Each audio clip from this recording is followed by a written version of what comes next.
Good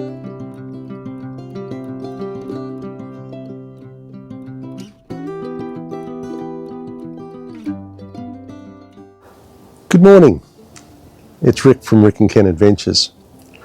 Today it's a nice sunny day here in Sydney, blue sky. It's about 15 degrees, so it's a great day to go out hiking, which we'll go for a walk or a ride this afternoon. But I want to just continue the talk that we're having on the equipment that we used in Iceland and what worked and what didn't. And today I want to talk about the cameras that we used. And you'll see from the film that the quality of the video is very good. However, the sound is horrible, and I want to talk about what worked and what failed with that. So the cameras that we use in Iceland and for all of our videos is the Insta360 1R and RS.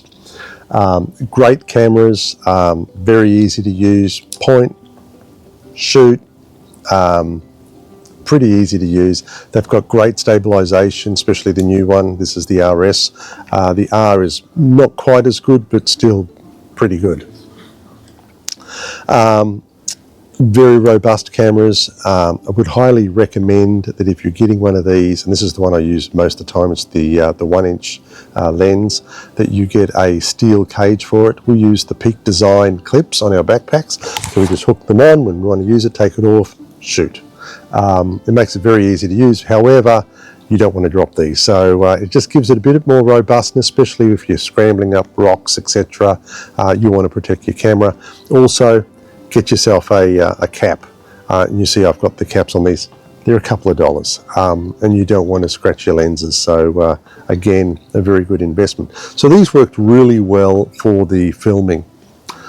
What failed, however, was the audio. And just put that one down, and the audio on these is these small holes around the camera.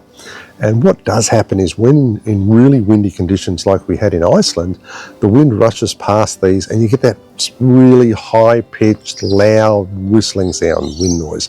And you couldn't even hear us. It really took away from everything.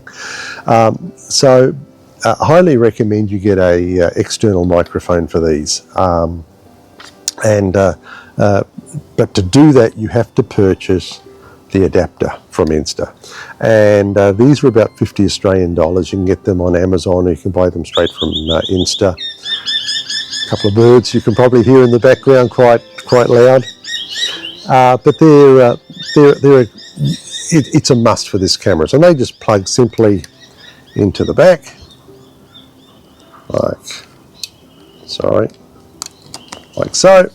and becomes a nice flush system. And then that plugs into your microphone, whether it be a Bluetooth microphone or whether it be a hardwired. We tested this equipment before we went to Iceland. Just one day in the house, walked around the house, walked around the yard, worked perfectly. However, one day of use in the field in Iceland, and I don't know if you can see it, the jack failed. That's just doesn't work, just doesn't hold in. And we could not get one of these in Iceland.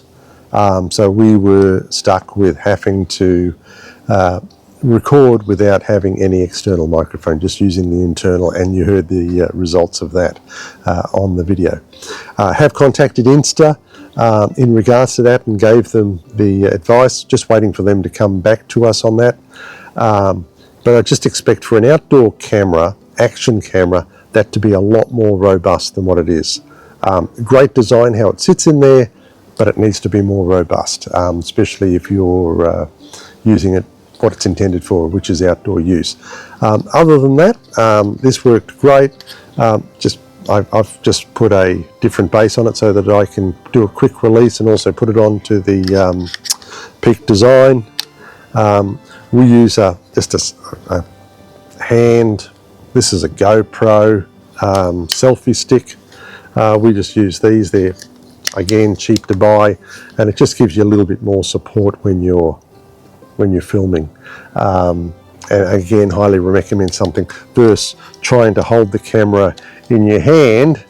It becomes a little bit harder to do. So I recommend getting that. So anyway, that's just what I wanted to talk to you about today. Tomorrow I'm going to talk about the clothing that we wore in Iceland and what I recommend you take. As I said in the video yesterday, we took way too many clothes, thinking of the extreme conditions. Yes, the conditions are very extreme in Iceland, but just some basic 1, 2, 3 of clothing, and you'll get by. And you know, the old saying is less is more is very true. So we'll go through that tomorrow, what worked, what didn't, and we'll see you then. Cheers.